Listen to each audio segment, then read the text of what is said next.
वसुदेवसुतं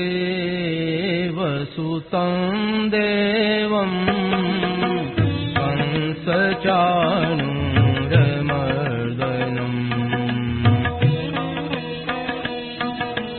देवकी परमानन्दं कृष्णं वन्दे जगद्गुरुम्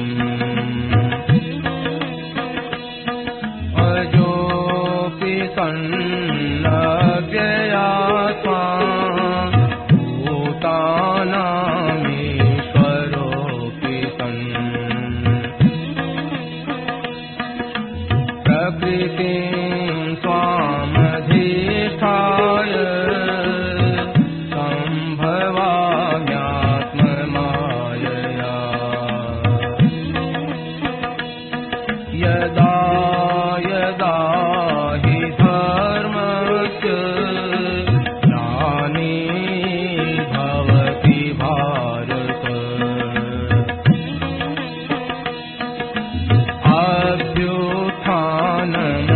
अभ्युत्थानमधर्मस्य तदात्मानं सृजाम्यहम् परित्राणाय साधूनां विनाशाय दुष्कृताम्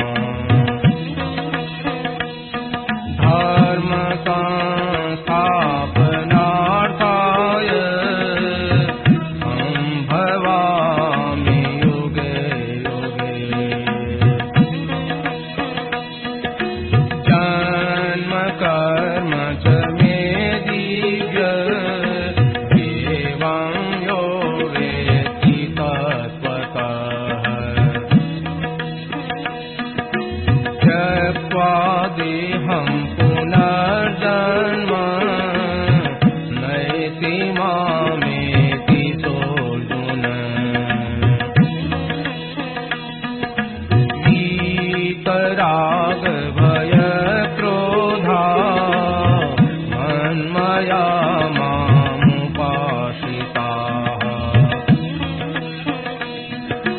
बहवो ज्ञानतपसा भूता मद्भावमागताः।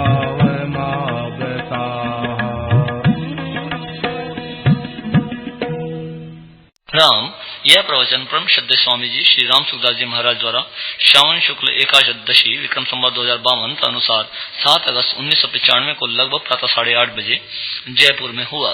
राम पराकृतनवद्बन्धं परं ब्रह्म नराकृते सौन्दर्य सर्वस्वं वन्दे नन्दात्मजं प्रपन्न पारिजाताय पुत्रवेत्रैकपाणये ज्ञानमुद्राय कृष्णाय गीतामृतदुहे नमः। वसुदेवसुतं देवं कंसचाणूरमर्दनं देवकी परमानन्दं कृष्णं वन्दे जगद्गुरुम्।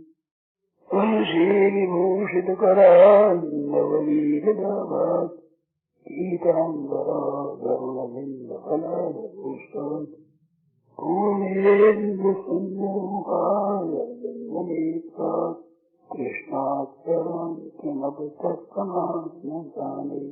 हरिः ओम् परमात्मने नमः। श्री गोविन्दाय श्री गुरुचरणकमलेभ्यो नमः।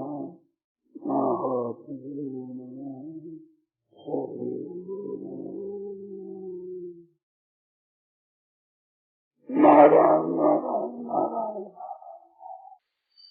कहते हैं संपूर्ण श्रोतागणों की ये बात है, तो ये बात तो मैं नहीं मानता हूँ। सभी श्रोतागण ये चाहे प्राय देखा जाता है, सब श्रोता ये कहते हैं जो साधु होते हैं वे परोपकार के लिए ही काम करते हैं, उनको भी रोग हो जाता है। क्या बात है, भगवान उनको रोग क्यों देते? भगवान कृपा करते हैं तो रोग क्यों देते हैं? कृपा का ही लक्षण है रोग। आप मेरी बातों को सुने, थोड़ा सा ध्यान दें। बालक कई खेलते हो तो लड्डू सब माँ एक कोई माँ दे सकती है, पर सबके थप्पड़ दे सकती है क्या? अपने सोले के देती है। तो ये अपनापन है संतों पर भगवान का, जो बिना पूछे ही वे देते हैं, सारा शुद्ध करते हैं, निर्मल करते हैं। कि उनकी कैंसर की बीमारी हो जाती है, ऐसा हो जाता है, तो वो शुद्ध करते हैं, निर्मल करते हैं। पाप अगर न रह जाए जिसमें की गाड़ी भोगना पड़े, ऐसा न रह जाए। दूसरे कह के जीवात्मा में और जीवा आत्मा में क्या फर्क है? जीव में आत्मा में क्या फर्क है? जैसे सिपाही और मनुष्य फर्क है, ऐसा फर्क है। राज का सिपाही और आदमी क्या फर्क है? चपरास लेके सिपाही होगा, चपरास बिना आदमी हो गया। ऐसे संसार संबंध हो गया, जीव हो गया, संसार संबंध हो गया, आत्मा हो गया। ये आत्मा ही है। दूसरे कहते हैं कि सूक्ष्म शरीर होता है, वो भी होता है, सूक्ष्म से तो चेतन होता है। कैसे होता है? चेतन नहीं होगा। जब सब शरीर जड़ ही होते हैं, मन बुद्धि आदि सब जड़ होते हैं। चेतन क्या होता है, जड़ क्या होता है, ये ख्याल नहीं है आपको। आप बातें समझें, समझ कर प्रश्न करें। कम से कम मेरी बातों को पूछ कर तो मेरी बात तो समझ कर लेना। नारायण नारायण नारायण नारायण। और क्या कहें भाई? गोविंद गोपाल की जय हो।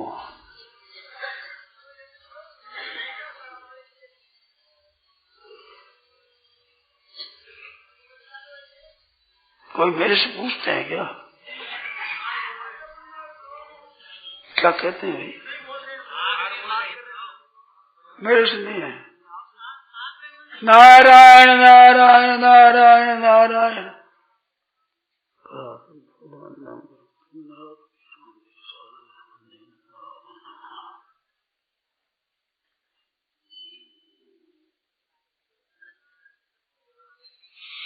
नारायण नारायण नारायण नारायण नारायण।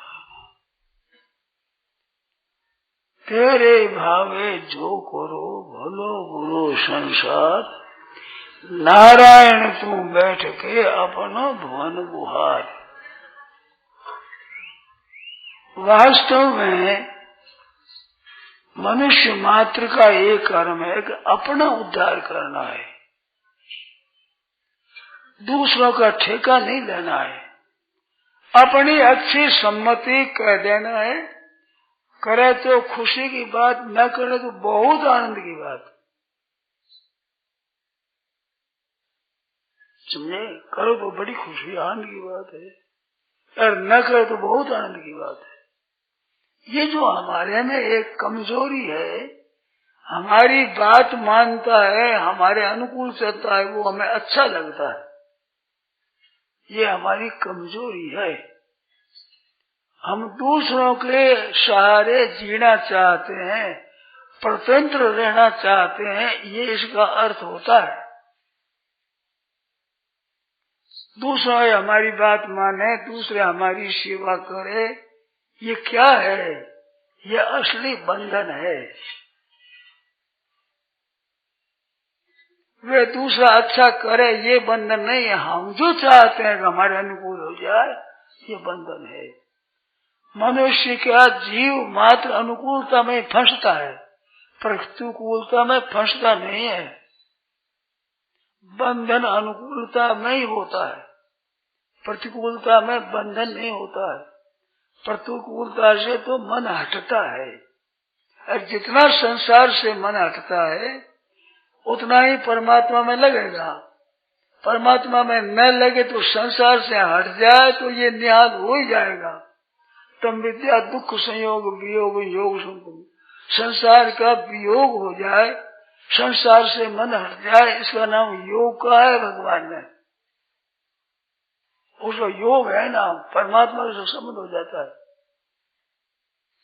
तो संसारी आदमी हमारे अनुकूल न चले, ये बड़ी भारी भगवान की संसारी जीवों की सबकी कृपा है। प्रतिकूलता जितनी आती है वो हमारे पूर्व के पापों का तो नाश करती है और नया विकास करती है, और अनुकूलता जितनी आती है पूर्व के पुण्य को तो नाश करती है और अगाड़ी उन्नति में बाधा देती है।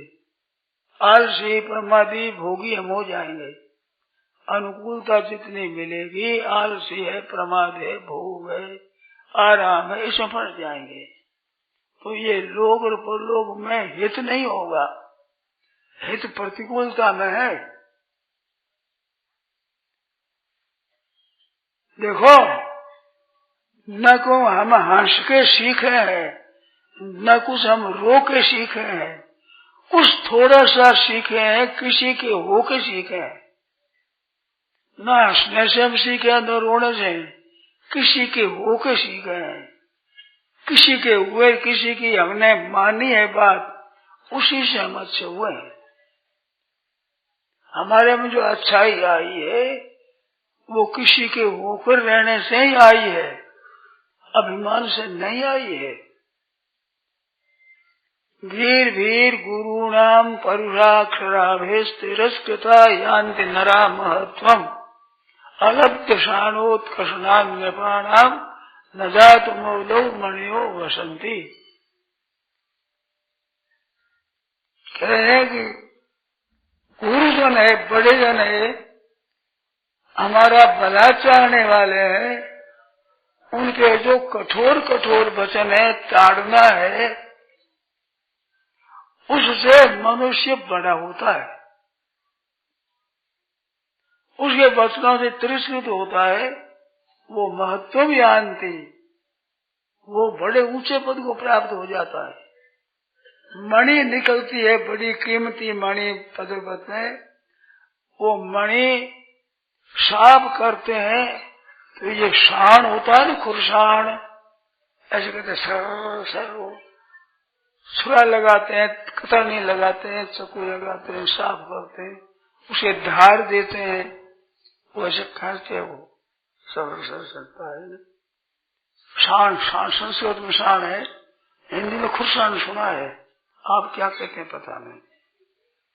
तो उनसे वो मणि बढ़िया होती है तो पर्वत का मिट्टी मैल लगा हुआ होता है, उस खुरशान पर चढ़ती है तब वह मैल सब उतर जाता है, वो चमकने लगती है, और उस शान को वो मणि सह सकती है।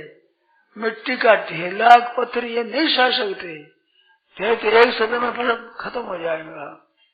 और वो जितना सहता है उतना ही राजा के मुकुट में चढ़ती है वो मणि। ऐसे गुरुजनों की त्रास सहता है, उस त्रास से वो संसार का मुकुटमणि हो जाता है, वो सहने से।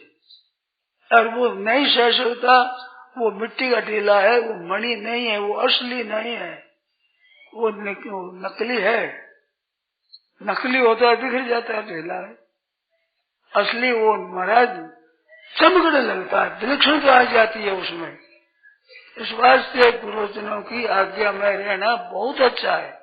पहले लगता बुरा है, परतंत्रता बुरी लगती है, स्वतंत्रता अच्छी लगती है, परंतु स्वतंत्रता में लाभ नहीं है।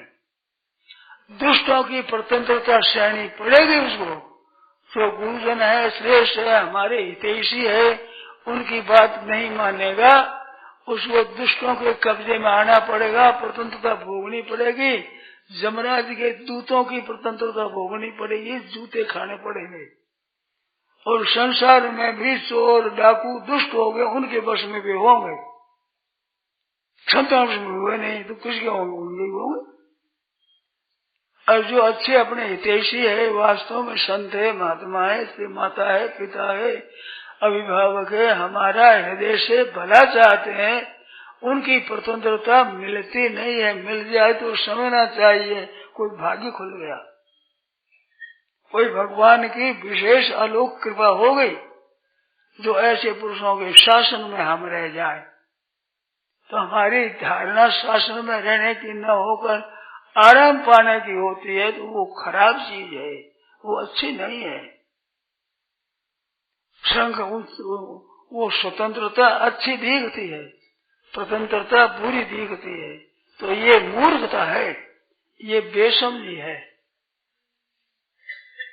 ये मैंने देखा है, पुस्तकों की बात केवल नहीं है, पुस्तकों में शास्त्रों में तो ऐसी बातें है ही, परंतु मैंने अपने जीवन में भी देखा। पढ़ाई के समय पढ़ाई अच्छी नहीं लगती थी, खेल कूद अच्छा लगता था, मेरे को याद है, परंतु कह दिया कि पढ़ो बैठ जाओ, तो कहना मानकर पढ़ने लग जाता था।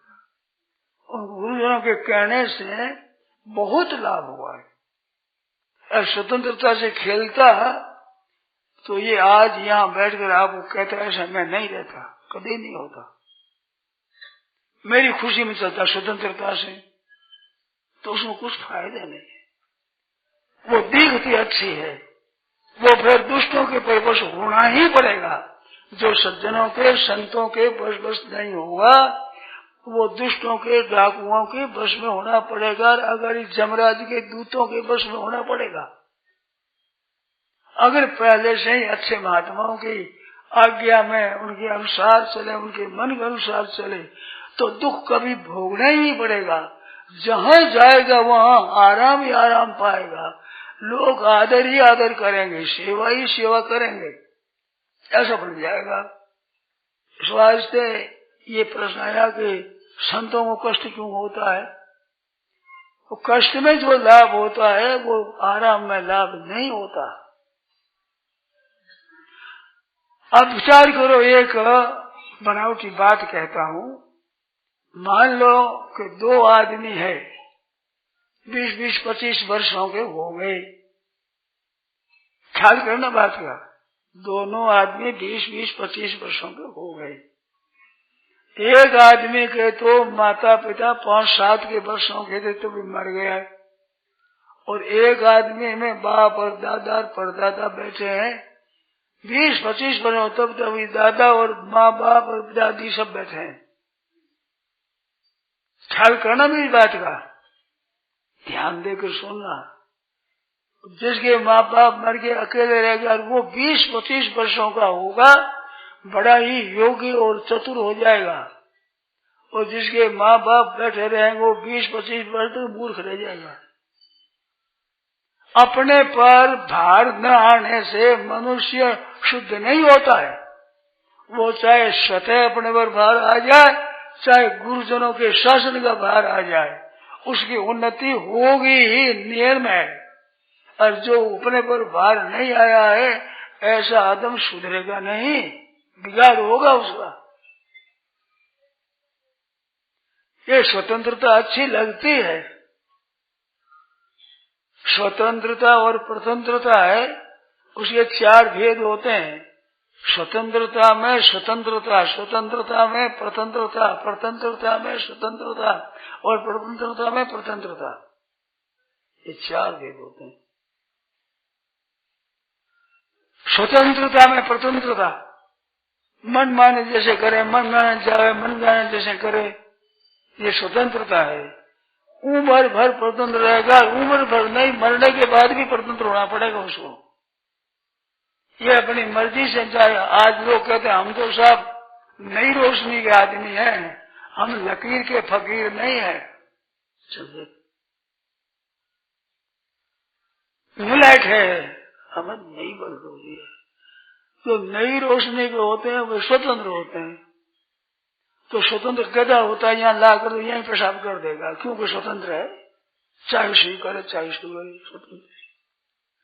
स्वतंत्र कुत्ता होता है जो ब्राह्मण के रसोई में चला जाए, हरे की रसोई में, चंडा की रसोई में चला जाए, स्वतंत्र है। ये स्वतंत्रता काम की नहीं है, ये जन्म जन्मांतर तो स्वतंत्रता करेगी। तो इस स्वतंत्रता में प्रतंत्रता भरी हुई है। स्वतंत्रता थोड़ी सी दिखती है और प्रतंत्रता बहुत भरी हुई है, और प्रतंत्रता में स्वतंत्रता भरी हुई है। गुरुजनों के शासन में रहे, उनकी आज्ञा में रहे, उनके कहने के अनुसार चले। अच्छे पुरुष होते हैं वे स्वतंत्रता नहीं चाहते हैं, प्रतंत्रता चाहते हैं। क्योंकि अच्छे पुरुषों की, अच्छे पंडित हो, महात्मा हो, संत हो। जैसे आपको बताऊं मैं, एक लड़का है, वो माँ के पास रहता है तो कैसा बनता है, और बाप के पास में रहता तो कैसा बनता है, और मास्टर के पास में, अध्यापक के पास में कैसा बनता है, और संत महात्मा के पास रहता कैसा बनता है। ये चार बात याद रखो। केवल माँ के पास रहता है तो वो विद्वान बनकर चतुर नहीं बनता, क्योंकि माँ मोह रखती है, मोह पूर्व पालन करती है। मेरा बेटा नहीं पढ़े तो कोई बात तकलीफ नहीं होनी चाहिए। तो माँ का मोह ज्यादा होता है तो उसमें रहने वाला अच्छा श्रेष्ठ महात्मा नहीं होता। इसकी अपेक्षा बाप के पास रहने वाला बढ़िया होता है, क्योंकि माँ जितना मोह बाप का नहीं होता है। इस वास्ते वो शासन भी करता है, सुधारता है, पढ़ाता है, शिक्षा देता है। और बाप की अपेक्षा भी जो अध्यापक होता है, मास्टर होता है, उसके पास रहे, उसके बस में रहे तो पढ़ाना ही उसका काम है, उनको शुद्ध बनाना ही काम है, तो वो विद्वान बन जाएगा।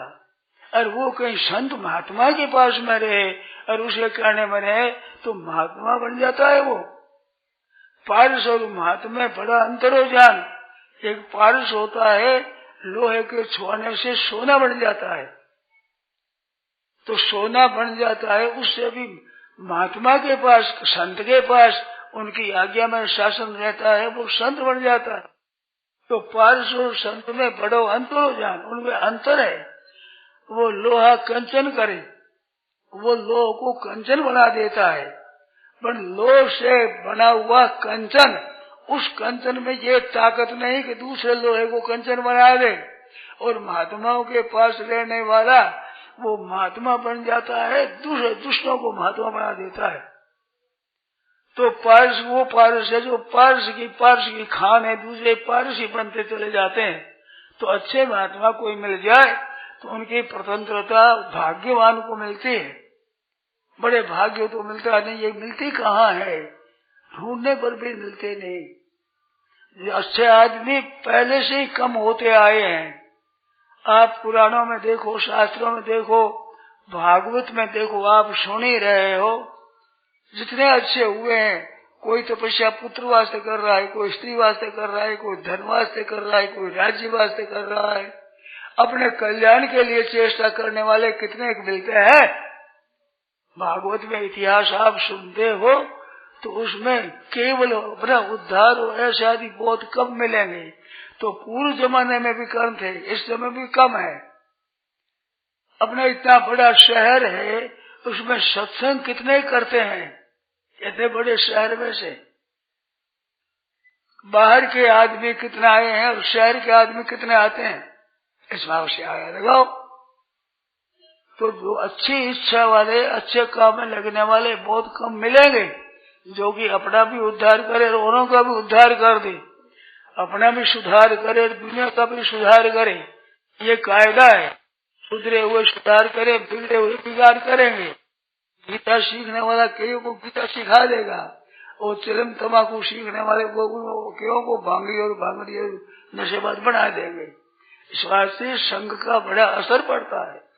अच्छे संघ बड़े भाग पाइए सत्संगा, संतों का संग, अच्छे पुरुषों का संग बड़े भाग्य से मिलता है।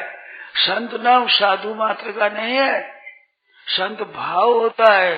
संत वेशभूषा नहीं होती है। वेश को तो महाराज रावण है, काल नेमी है, कपटी मुनि है, राहु है, ये भी बन गए थे संत, देवता बन गए थे। कपट मुनि भी कितना संत बन गया। एक तनु मेरा नाम तो एक तनु है, रामायण के बाद में समझना आप। प्रताप भानु की कथा आती है, उसमें कितनी विलक्षण बात है। तो ऐसे कई साधु वेश धारण करने से उगरे यंतन होए निभाऊ काल जे नेम जिम रावण राहु। रावण साधु बना था, काल नेमी साधु बना था। तो बनने से काम नहीं होता है, बनने से होता है। कहते बनने से नहीं होता है, बनने से होता है। क्या अर्थ हुआ? ऊपर से बनावटी बन से नकली से काम नहीं होता है, भीतर से बन जाए कोई असली। ठीक त्यागी और तपस्वी और ज्ञानी योगी भीतर से बढ़ जाता है। बादशाह साधु वेश में हो चाहे गृहस्थ वेश में हो, बादशाह बहन के वेश में हो चाहे भाई के वेश में हो, स्त्री हो चाहे पुरुष हो, कोई क्या न हो, जो भीतर में श्रेष्ठ हो जाता है वो श्रेष्ठ हो ही जाता है।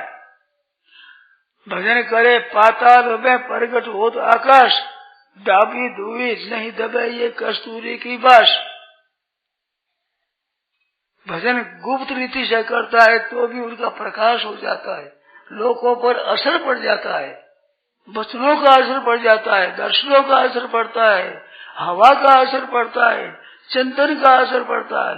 हे संस्मरणात् सूत्र सद्य शुद्धंति वे गृहा। सूत महाराज को सोने कहते हैं संत महात्माओं के चिंतन से कल्याण होता है। संस्मरणात् याद ही तरह से याद करे, सत्यं शुद्धंति वे गृहा, वो शुद्ध हो जाए, घर शुद्ध हो जाए, पास पास का प्रायश्चित शुद्ध हो जाए, कभी पुनः दर्शन हो जाए, स्पर्श हो जाए, बातें भाषण हो जाए, बातें हो जाए, फिर कहना ही क्या है। इस वास्ते अच्छे पुरुषों की जो स्वतंत्रता है उसमें सदा के लिए स्वतंत्रता छिपी हुई मिलती है, सदा के लिए। महात्मा हो जाए तब तो जीवन मुक्त हो जाए, जमराज भी आंख उठाकर देख नहीं सकते, कोई भी उन पर हुक्म नहीं चला सकते। भगवान भी कहते हैं भगत मेरे मुकुट मणि। भगवान भी लालायित रहते हैं कि संतों की कोई सेवा हो जाए मेरे से, और ये सेवा करने के लिए भगवान चाहते हैं। इतनी बात है उन्होंने, और उनका संग करने वैसे ही संत हो जाते हैं। आता है उपनिषदों में कि ब्रह्मवती के कुल में ब्रह्मवती होता है, उनके जो संग करते हैं वो ब्रह्मज्ञानी हो जाते हैं। तो अच्छों के संग से बहुत लाभ होता है और मुफ्त में लाभ होता है। मैं तो ऐसे कहा करता हूँ कि जैसे कमा कर कोई धनी बनता है तो देर लगती है, पर गोद जाने वाले को क्या देर लगे, क्या परिश्रम पड़े। आज कंगलार का लखपति गोद चला गया। ऐसे सत्संग की बातें मिलती है, वो कमाई हुई वर्षों की इकट्ठी हुई बातें थोड़े समय मिल जाती है, कमाया हुआ धन मिलता है। अगर उस धन को ग्रहण करे तो बहुत जल्दी महात्मा बन जाता है। उन वर्षों तक उन्होंने संग्रह किया है, विचार किया है, पढ़ाई की है, भजन किया है, साधन किया है, तो उन्हें कितना संग्रह किया है। वो घंटा डेढ़ घंटा में कितनी बात बता देते हैं जो कि आपने वर्षों तक पुस्तकों को पढ़ने पर आप इतनी नहीं पढ़ सकते। इस वास्ते संतों के संग और संतों की स्वतंत्रता, उनकी आज्ञा का पालन, उन्हें कहने का करना है, उसे कल्याण होता है, उसे लाभ होता है। ये जो संतों को कष्ट क्यों होता है? संतों को कष्ट होता है दुख में जितनी उन्नति होती है सुख में उतनी उन्नति नहीं होती। जैसे मैंने बताया मार बाप और मास्टर, और कोई महात्मा संत मिल जाए उसके पास में कोई बालक रहे तो, और बालक उनका कहना माने, आज्ञा अनुसार चले, तो वो विलक्षण महात्मा बन जाएगा। पारस से सोना बनता है, सोने में ये ताकत नहीं कि दूसरे लोग सोना बना। और संत महात्मा होते हैं उनके पास में ना वही महात्मा बन जाता है, दूसरे को महात्मा बना दे, ये ताकत उसमें आ जाती है। तो ऐसी श्रेष्ठता हम अनुकूल रह करके उनसे ले सकते हैं। और देखो धन कमाने वाला, धन के कमाने की विधि दूसरे को बताएंगे नहीं, और धन कमाने की पुस्तकें हैं, वकालतदार की पुस्तकें बहुत महंगी मिलती है, और अपने उद्धार करने की गीता कितनी सुगम मिलती है, कितनी सरल मिलती है, कितने मूल्य कमल मिलता है। ऐसे जो संत महात्मा, उनका संग, उनकी बातें बिना कौड़ी पैसे मिलता है। और जो वकालत कोई वकील के पास में जाओ तो एक एक बात का एक घंटा कितना कितना पैसा लगता है, और फिर भी अच्छा मिले न मिले, मुकदमा सुधरे न सुधरे पता नहीं है। और गीता आदि का विचार किया जाए तो ये तो सुधार होगा ही, बिगाड़ होगा ही नहीं। इस मार्ग में घाटा नहीं लगता, केवल मुनाफा ही मुनाफा होता है। सत्संग में, शास्त्रों में विचार करने से, अच्छे महात्माओं के संग से घाटा नहीं लगता। इस व्यापार में केवल लाभ, शुद्ध लाभ ही लाभ होता है केवल। या दूसरी जगह नफा भी नुकसान भी।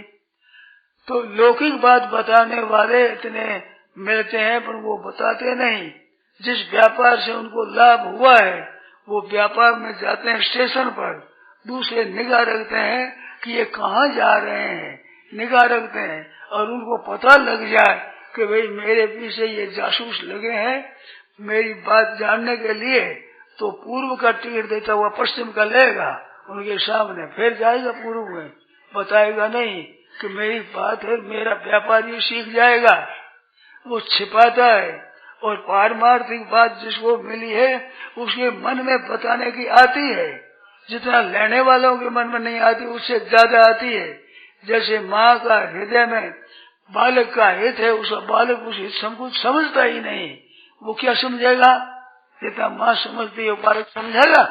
ऐसे संत महात्मा जिनके हृदय में लगन लगी है, ऐसी संतों की बातें हमने देखी है। उनके हृदय में एक बड़ी लगन होती है, बड़ी जलन होती है, बड़ा ऐसा विचार आता है कि सब कैसे सबके सब सुखी कैसे हो जाए, कैसे इनकी उन्नति हो जाए। एक बात याद आ गई, शेठ जी श्री जयदयाल जी जिन्होंने ये गीता प्रेस खोला है, इसके उत्पादक, संरक्षक, संचालक, पालक वे थे एक ही, शेठ जी जयदयाल जी।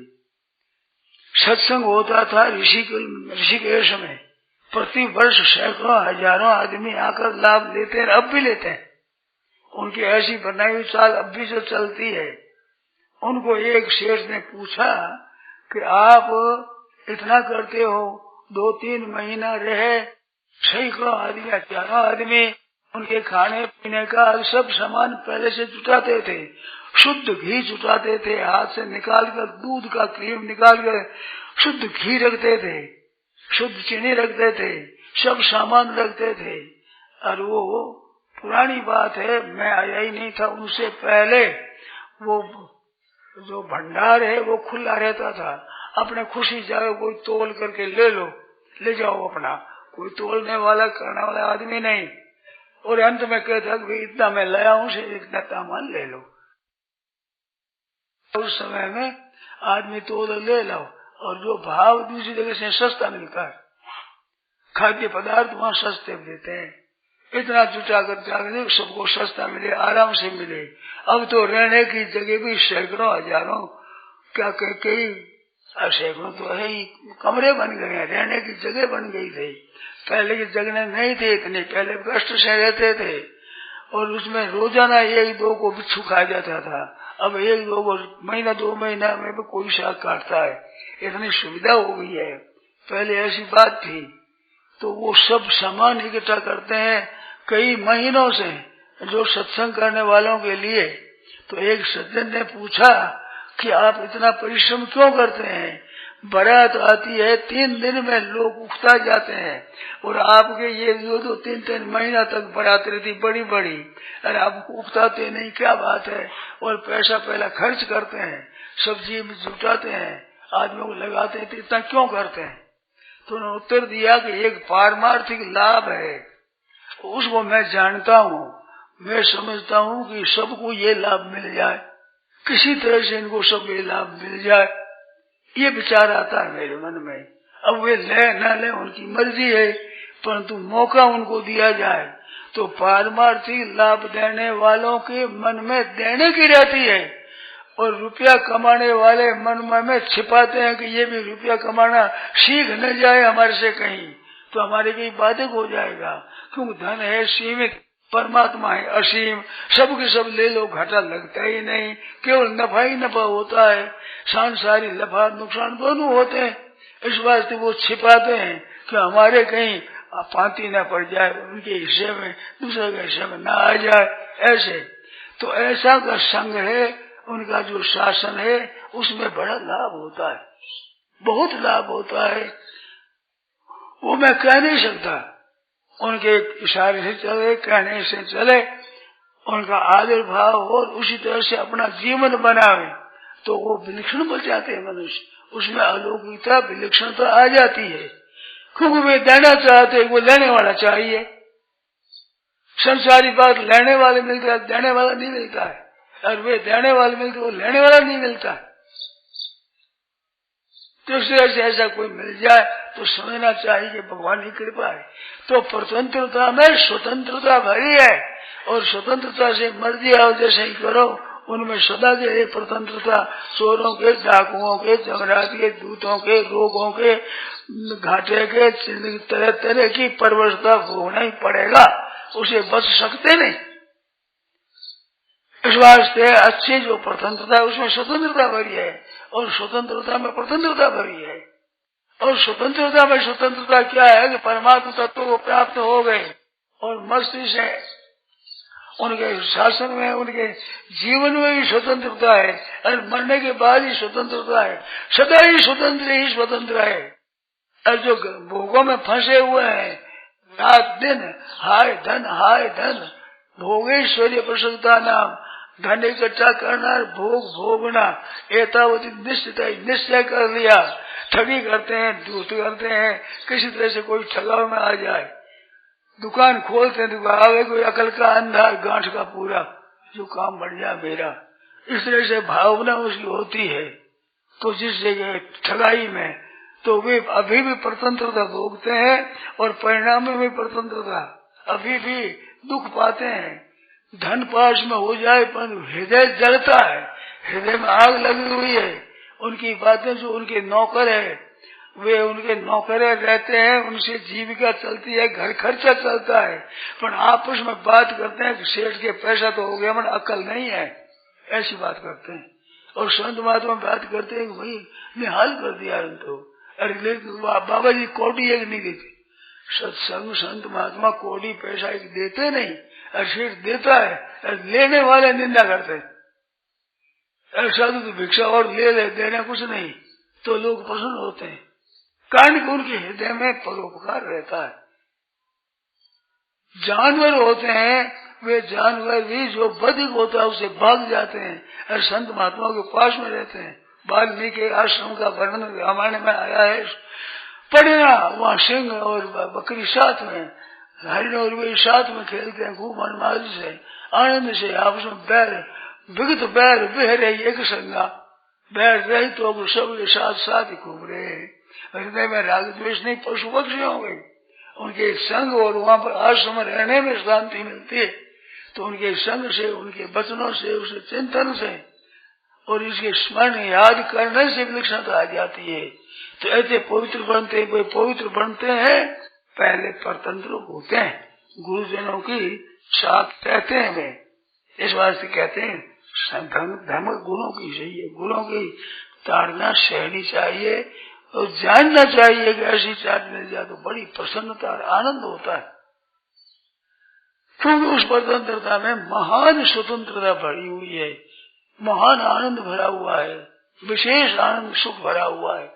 इस वास्ते सत्संग में कठिनता होने पर भी लाभ होता है, और उनके संग में नुकसान नहीं होता, सांसारिक लाभ आराम होता है, उसमें कष्ट नहीं होती है। तो इस वास्ते कठिनता आती है, वो उन्नति करने के लिए आती है।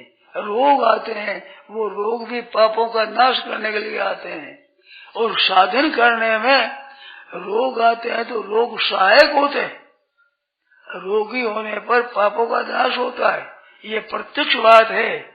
हमने ऐसा देखा है, आपने भी देखा होगा, 2-3 महीना जिसको मौक्तिक ज्वर आया और बीमार रहा, उसके बाद ठीक हुआ, फिर भक्तों की कथा सुना जो रो पड़ता है, गदगद हो जाता है, प्रसन्न हो जाता है। सत्संग का विलक्षण असर होता है, क्योंकि पाप फल भोग चुके हैं, अभी रोग भोग चुके हैं, इस बार अंतःकरण शुद्ध हुआ है। तो सत्संग की बात, भक्तों के चरित्र, भगवान के चरित्र बड़े मीठे लगते हैं, गदगद हो जाते हैं। ऐसे जो पाप भोग चुके हैं उनसे अंतःकरण शुद्ध होता है, और सुख भोगते उससे अंतःकरण मैला होता है, उनका अंतःकरण कठोर होता है। विवेक से ही शांति होती है, विवेक से तत्व ज्ञान होता है, विवेक से अंतःकरण निर्बल नहीं होता है, और प्रेम से अंतःकरण कोमल होता है।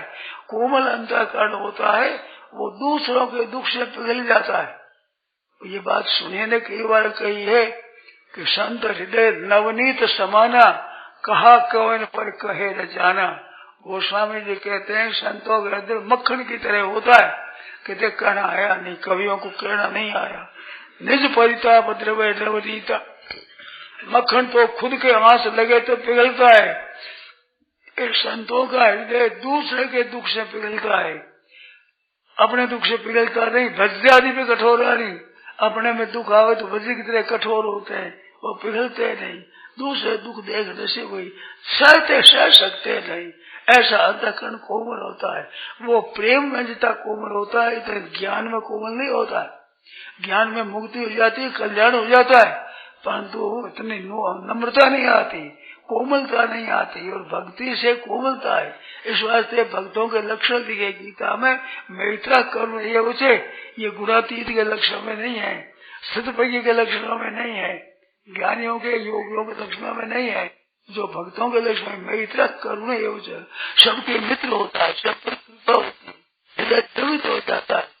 जैसा इष्ट होता है उससे ही पूजक होता है।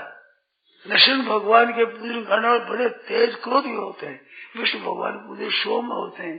भगवान लात शैली और भृगु जी कहते आप पे चोट लगी होगा, मेरा हृदय कठोर है, तो उनके भगत भी ऐसे नरम होते हैं, इतने कोमल होते हैं, किसी का दुख सह नहीं सकते, तो दुनिया का दुख सह करके उनके देख करके पिघल जाते हैं। उनकी वो दया होती है, पिघलना होता है, वो उनका संग करने वालों पर बड़ा असर पड़ता है। उनके हृदय में वो कोमलता आती है, और नहीं आती है तो आप हृदय खोल के संग नहीं करते, नहीं तो मुफ्त में धंधा आता है। मुफ्त में गोद जाने वाले को क्या जोर पड़ता है, लखपति करोड़पति होते हुए उनको कुछ जोर पड़ता ही नहीं। इस तरह से सत्संग में विलक्षणता रहती है, अलौकिकता रहती है। मैं तो कभी कहता हूँ, विरोध में कह देता हूँ, आप लोग क्षमा करते हैं, ऋषिकेश स्वर्गाश्रम की बात है, मैंने कहा भाई आप लोग मानते नहीं हो, पत्थर हो भाटे भाटा, पर भाटा हो गंगा जी के, गंगा जी में पत्थर इतना सुंदर लगता है, गंगा जी छोड़े बहती है और लुट दे कोमल जाए गोलदार, मन में आते उठा ले ले हम, है तो भाटा, पर गंगा जी के प्रवाह में पड़े हुए वो शब्द शुद्ध हो जाते हैं। गंगा जी के प्रवाह में इस बात है। हम लोग वहां रहते थे, मेरा कई बार गंगा जी के किनारे वहाँ बड़ी से रेते में सोने का काम पड़ा, तो गंगा जी का रेत रहती ऊंची, गंगा जी बहती नीचे, उसको रेत करके पास में सो गए गंगा जी के, तो कानों में गंगा जी का शब्द होता है और साथ खड़खड़ खड़खड़ खड़खड़ होता है, पत्थर गिरते भीतर पत्थरों के शब्द आता है। वहाँ की रेत बनी हुई पत्थरों से बनी हुई है, उन पत्थरों में टक्कर लगते लगते ऐसे गोल गोल पत्थर जाते, बढ़िया देखते मन करता मनु ले लें ऐसे।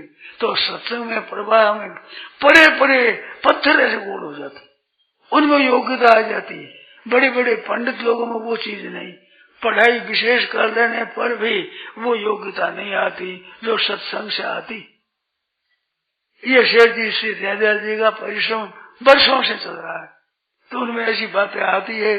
तो गंगा जी का प्रवाह ऐसे सत्संग के प्रवाह में पड़े रहे तो वो ठीक हो जाते हैं अपने आप ही। तो भजन ध्यान कीर्तन सत्संग करना, सत्संग करने वाले तो रात दिन करते हैं, उनको उतारते भी नहीं। मैं तो वही कभी कभी विनोद की बात कहता हूँ, कभी करड़ी बात भी कह देता हूँ।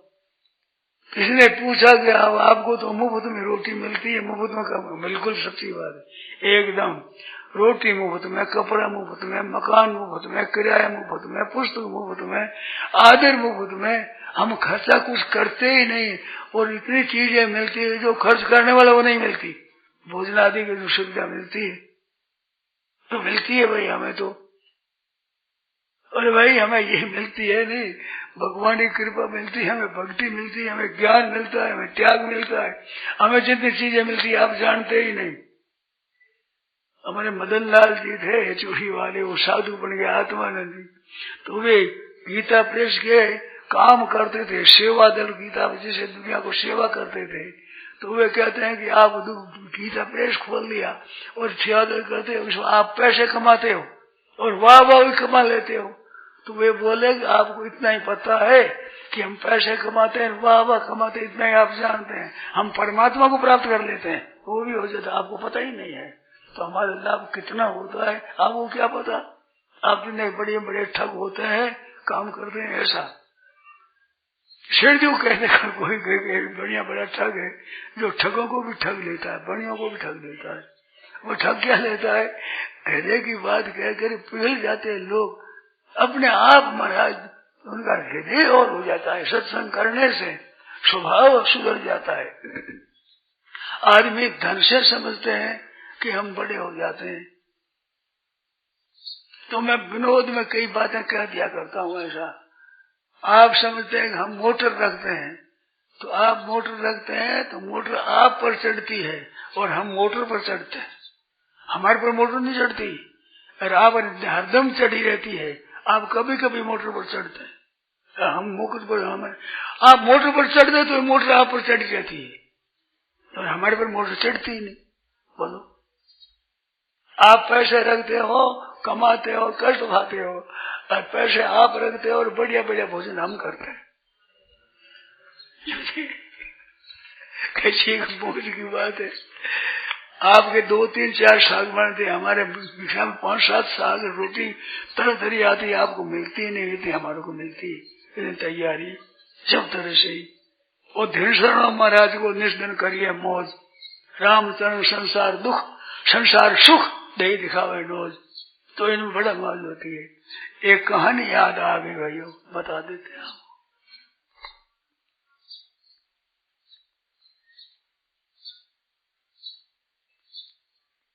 एक आदमी था, लड़का, गांव में रहता था। गांव के ठाकुर थे, उसी जाति का ही था, बहुत गरीब था। उसके माता पिता मर गए, कोई सहायता करने वाला रहा नहीं। तो ठाकुर के वहां रह गया। तो वो क्या करता, बछड़े चराता। लड़का था, 2 बछड़ों को ले जाता, चराता, शाम ले आता, वहां को रोटी खा लेता। अब कौन उस परवाह करे, माँ भी नहीं, बाप भी नहीं, भाई भी नहीं, कोई नहीं। तो वो बछड़े चरा कर आया, तो वो काम करने वाली होती है ना दासियां, तो रोटी दे दी, बाजा की रोटी लो खाओ। उसने कहा उस राबड़ी दे दो, छाछ दो, जा यहाँ से बन जाएगा। तिरस्कार कर दिया। तो बेचारा बछड़ा चरा करके आया, भूख लगी हुई थी और रोटी सूखी रूखी दे दी, राबड़ी छाछ भी नहीं दी, तिरस्कार कर दिया। तो उसको आ गया गुस्सा। अब गुस्सा तो माँ थोड़ी बार जो प्यार करे, वहां से उठकर चल दिए। वहां से चल दिए, पास में एक गांव था बड़ा, उसमें आई हुई थी संतों की मंडली। काशी के पंडित आए थे, अच्छे महात्मा संत मंडली। तो वे संत थे, उस मंडली में पहुंच गया। मंडली में पहुंच गया तो वहां तो बराबर रसिया मालपुआ बढ़िया बढ़िया चीजों बने, रसियां बनती थी। तो सूर्य गया उसको घर में, कौन है तुम, कहाँ से आया? बता दिया मैं क्षत्रिय घर का हूँ, ऐसा हूँ। उसको भोजन करा दिया। 2-4 दिन रहा, फिर उस संतों ने पूछा, रे तेरे कौन है, माँ बाप भाई? कि मेरे कोई नहीं, अकेला ही हूँ। तो फिर क्यों हो जा, साधु हो जा। तो उसको साधु बना लिया, काशी में ले गए, पढ़ा लिया, पंडित हो गया। अच्छा, अब पढ़ कर कथा करने लगा, व्याख्यान देने लगा। और होते होते वहाँ के महंत मंडलेश्वर शांत हो गए, उसको गद्दी पर बैठा दिया। अब गद्दी पर बैठने के वहां पर फिर आया, लोगों के निमंत्रण के मारा, हमारे आओ हमारे आओ हमारे आओ। तो जिस शहर में वो ठहरे थे पहले, उस शहर में वो मंडली भी आ गई। मंडली आ गई तो जो छोटा गांव था, ठाकुर थे, उन्होंने समझा बड़े संत आए हैं, कथा बड़ी सुंदर होती है। तो वहां के लोग भी आते, कई गांवों के लोग आते, सत्संग सुनते। तो उस ठाकुर साहब ने कहा, हमारे गांव पधारो, वहां ठहरे। और कहा, महाराज सब जगह प्रसाद पाते हैं, इधर मेरी कुटिया भी पवित्र हो जाए, हमारे घर में रसोई भोजन करो हमारे घर पर। तो उन्हें स्वीकार कर लिया। स्वीकार कर लिया तो मंडली पहुंची साहब, वहां बड़े गाजे बाजे हो रहे हैं, उत्साह हो रहा है, बैंड बाजे बज रहे हैं और वहाँ बैठे। अब शब्दों में लगी मंडली वही बैठ गई पंक्ति के लिए और वे मंत्री महाराज भी बैठ गए। आगे तख्ता रख दिया। सब से बड़ा हाजिर होता है, चंदन लगाते हैं, फूलों की माला पहनाते हैं, चमन चलाते हैं, ऐसे हो रहा है। तो वे संतों ने भोजन करने लगा। तो ऊर्ध्वमूलमधशाख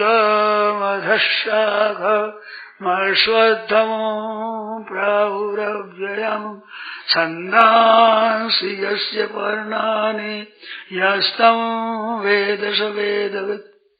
ध्वनि होने लगी। वो ध्वनि हुई, ध्वनि करके बड़ी भोग लगा सा। बढ़िया बढ़िया माल, खीरा पूरी साग सब अपराधा करते दीजिए। सब भोजन करने लगे। तो भोजन जब कर लिया तो फिर ठाकुर साहब खुद आए। वो बूढ़े हो गए थे। तो वे कहते हैं महाराज पंडित जी के पास पहुंचे, जो मंडलेश्वर संत थे उनके पास पहुंचे कि महाराज और कुछ लो। तो संत बोले भाई अब तृप्त हो गए, अब भूख नहीं है, थोड़ा सा मेरे हाथ का यहाँ ले। तो वो हंस पड़े, उनको हंसी आ गई। तो ठाकुर साहब ने पूछा कि महाराज कैसे हंसे?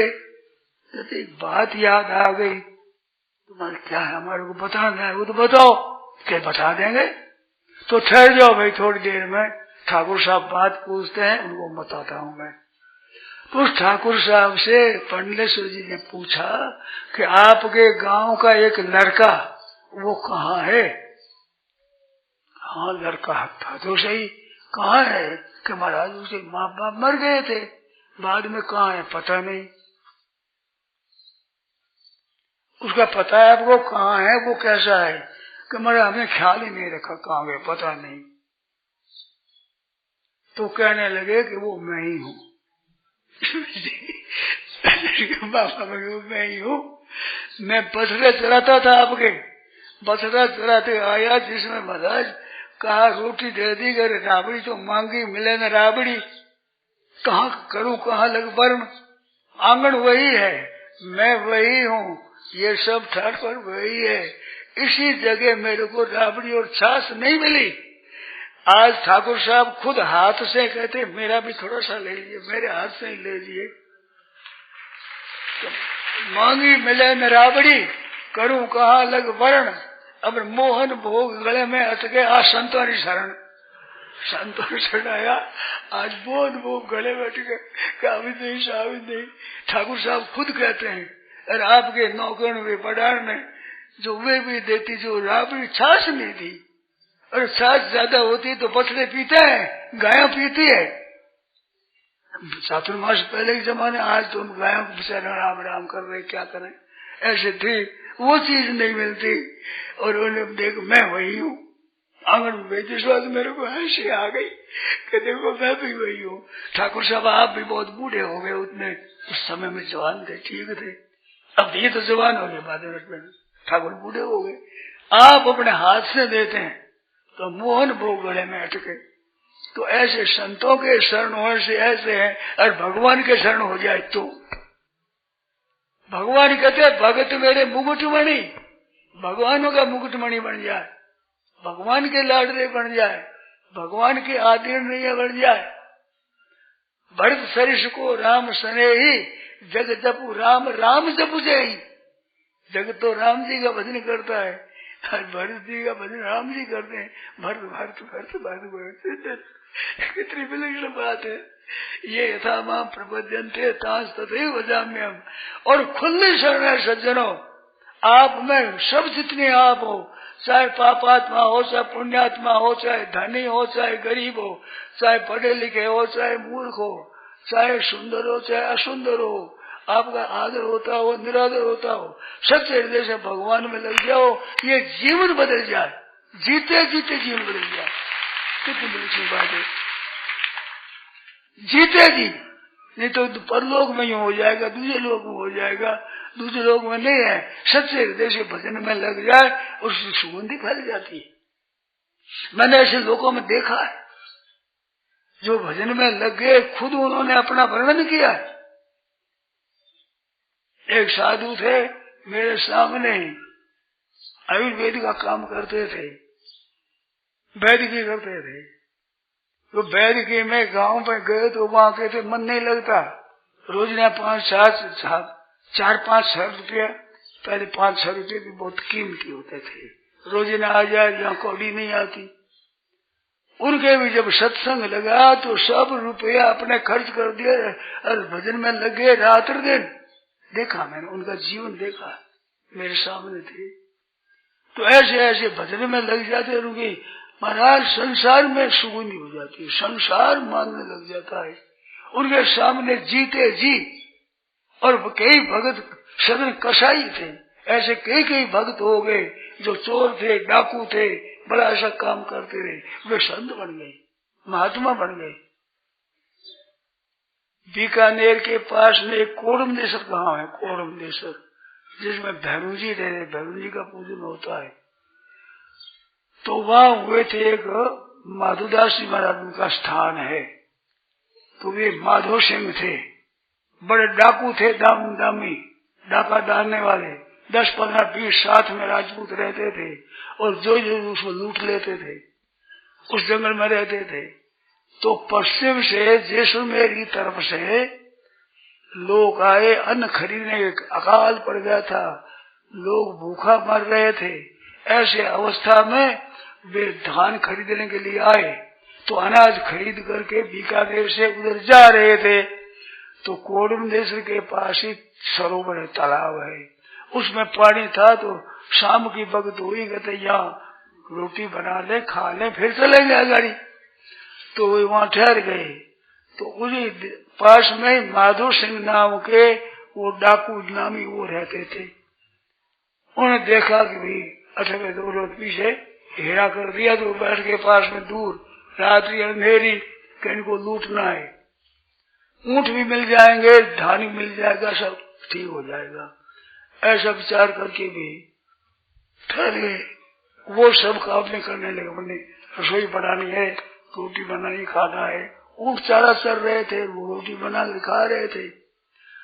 तो वे धाने दाड़ने वाले पास में ही रह गए। अंधेरी रात्रि में दिखता नहीं, जिसमें अग्नि सुलगती हो तो बिल्कुल नहीं दिखता पीछे दूर क्या क्या है, नदी में रह गए।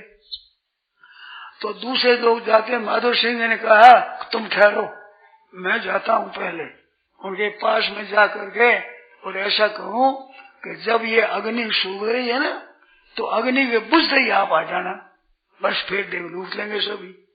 ऐसा संकेत कर दिया। वहां जाकर बहुत नजीक पहुंच गए। वे रोटियों बना खाते अपने रहते। वे कहने लगे कि हमारे तो वहां पर घर में अनाज 1-2 दिन का था, और दिन अपने कई लग गए, उनकी क्या दिशा होगी कि तुम्हारा था, हमारे घर में अनाज था ही नहीं।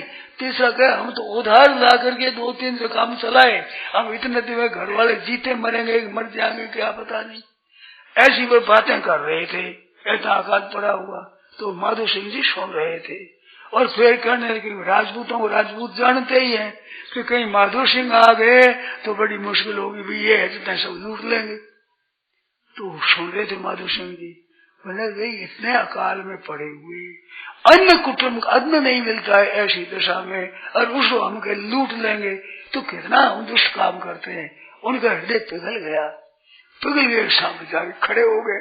अरे माधो सिंह आ गया, डरो मत, हल्ला मत करो, तो चुपचाप ले दो यहाँ से, खाली रोटी खाली साथ लेते खाते जाओ, लग जाओ, लेकर चल दो। मेरे साथ कई आदमी है, वे मानेंगे नहीं, इस बार तुम चल दो। तो वे तो चल दिए। और वहाँ जो आग लगाई थी वो रोटी बनाने के लिए अपने चूल्हा से तैयार था, तो वो ले गया और वो वर्दी उतार करके रख दी, दूसरी जगह अस्त्र शस्त्र रख दिए, धोती को फाड़ कर लंगोटी बना करके बैठ गए। उसी धुनी पर वहीं बाबा जी बन गए। तो देखो तो अग्नि सुलग ही रही है। सुबह प्रकाश हो गया कि माधो सिंह जी ने कहा था अग्नि बंद होते ही तुम आ जाना, यार अग्नि तो अभी तक सुलग ही रही है, जाकर देखो तो सही। जाने बाबा जी बैठे, राग लगाए हुए बैठे बाबा जी। पूछे महाराज की बात है, वो कतार वाले कहा गए वो तो रात्रि में चल रही है, तो आप क्या हम तो बोले गए और पूरा माधो सिंह जी है, माधो सिंह जी है, अब माधो दास है, माधो सिंह जी है, वे दास माधो मैदानी माधो दास हुए, क्यों मैदान में अगर इसलिए गई थी, वृक्ष नीचे नहीं गई, मकान तो दूर रहा। दास माधो मैदानी माधो दास नाम हुआ। वैराग्य में संत हुए बड़े। तो बीकानेर के दरबार थे उस समय, कौन से थे याद नहीं है। मैं बीकानेर के दरबार में वो धीरे धीरे महाराज कोई गाय भैंस भेड़ बकरी चराने वाला आ जाए, वो कुछ दे दे तो दे दे, नहीं तो बैठे वैसे ही। तो वो दे दे, कोई रोटी दे दे, कोई आटा दे दे, बना कर रोटी ले ले। सरोवर में पानी था ही, बैठे थे अपने। तो मैदान वहीं उस धूनी पर ही बैठे ही रहे, वहां पर भजन करते रहे। भजन करते करते घड़ी प्रसिद्धि हो गई। प्रसिद्धि हुई तो बीकानेर दरबार ने कहा भी अपने इतना राज्य अच्छा राज्य है, तो अपने उसमें कोई संत है तो चलो दर्शन करें। तो उस समय माधोदास जी को बुखार आ रहा था, ज्वर आ गया था, शीत ज्वर आ रहा था। अब पूछे लोगों संत महात्माओं को, तो महात्माओं को तो पाप यहीं कट जाते हैं, इस वास्ते लोग आ जाते हैं। ज्वर आ गया, इधर से राजा आ रहे हैं। तो किसी ने आकर खबर करी कि महाराज बीकानेर दरबार आ रहे हैं मिलने के लिए।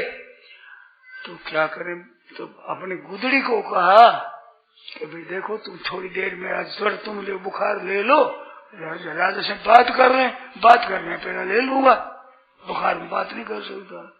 तो गुदड़ी पड़ी थी, दरबार आए तो आप ठीक हो बात करने लगे। वो गुदड़ी ऐसे ऐसे कर रही ऐसे। तो दरबार को संदेह हुआ कि क्या बात है।